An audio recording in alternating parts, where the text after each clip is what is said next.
আজকে আমি আপনাদেরকে পারফেক্ট এবং ঝরঝরা বিরিয়ানি রেসিপি দেখাবো। চলুন কথা না বাড়িয়ে মূল রেসিপিতে চলে যাই। প্রথমে চালটা ধুয়ে গায়ের পানিটা শুকিয়ে নেব চালের। পেঁয়াজ কুচি করে নেব, রসুন নেব পরিমাণ মতো এবং পরিমাণ মতো আদা নেব। এটাকে এখন আমরা শিলপাটায় বেটে নেব। আপনারা চাইলে ব্লেন্ডারেও ব্লেন্ড করতে পারেন। জিরেটা ভালোভাবে বাটা হয়ে গেলে, সুন্দর করে বাটা হয়ে গেলে বন্ধুরা, এর ভিতরে এখন আমি নিচ্ছি আদাটাও সুন্দর করে বাটতে হবে। এরপরে নিয়ে নিচ্ছি আমি রসুনটাকেও সুন্দর করে বেটে নেবেন, যেন আঁশ না থাকে। সুন্দর করে ফিনিশ করে বেটে নেবেন। এই তো বন্ধুরা, আমার বাটা হয়ে গেছে। এখন আমি চলে এসেছি চুলায় কড়াইয়ের ভিতরে আমি পেঁয়াজ নিয়ে নিয়েছি বেরেস্তার জন্য। পেঁয়াজটা সুন্দর করে ভেজে নেব। পেঁয়াজটা একটু লালচে হবে, তখন আমরা পেঁয়াজটা বেরেস্তার জন্য উঠিয়ে নেব। আপনারা যদি না চান বেরেস্তা নাও দিতে পারেন। দেখুন বন্ধুরা, একটু ব্রাউন কালার হয়ে গেছে। এখন আমি উঠিয়ে নেব। এটাকে উঠিয়ে নিয়ে এটা আমরা একটা সাইডে রেখে দেব। আপনারা চাইলে এটার ভিতরে চিনিও ইউজ করতে পারেন। এরপর আমি চুলায় আরেকটু পেঁয়াজ দিয়ে দেব।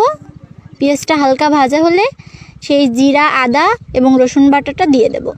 দিয়ে একটু ভাজা হলে এটা একটা বাটিতে নামিয়ে নেব। দেখেই লোভনীয় লাগছে। এবার ওই প্যানে আবার একটু জিরা বাটা, আদা বাটা এবং রসুন বাটা দিয়ে দেব। তার ভিতরে দিয়ে দেব ধুয়ে রাখা চালটা দিয়ে দিয়েছি। এখন সুন্দরভাবে নাড়াচাড়া করতে হবে।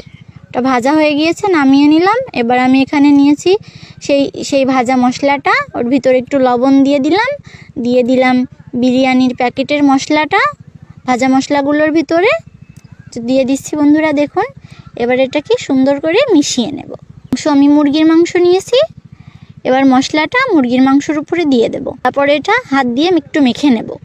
সুন্দর করে ভাজা মশলাটার সঙ্গে মাংসটা মেখে নেব। মেখে নেওয়ার পর আমি এটাকে 5 মিনিটের জন্য সাইডে রেখে দেব। অবশ্যই এটা হাত দিয়ে মাখবেন। তারপরে 5 মিনিট রাখার পরে মাংসের ভিতরে একটু দই দিয়েছিলাম, যেটা স্কিপ হয়ে গেছে। দইটা দিয়ে সুন্দর করে মাংসটা কষিয়ে নেব। বন্ধুরা, এটাতে আমি একবারই পানি ইউজ করেছি। সুন্দর করে কষিয়ে নিয়েছি। এই দেখুন, তারপর চালটা যখন ফুটে আসবে, ভাতের চালটা, পোলাওয়ের যতটুকু চাল তার ডাবল পানি দিবেন। দিয়ে চালটা যখনই ফুটে আসবে মাংসটা ভেতরে দিয়ে দেবেন। দিয়ে অল্প আঁচে ঢেকে রাখবেন। উঠিয়ে দেখবেন ঝরঝরা পোলাও রেডি। দেখুন বন্ধুরা, কত সুন্দর ঝরঝরা হয়েছে বিরিয়ানি।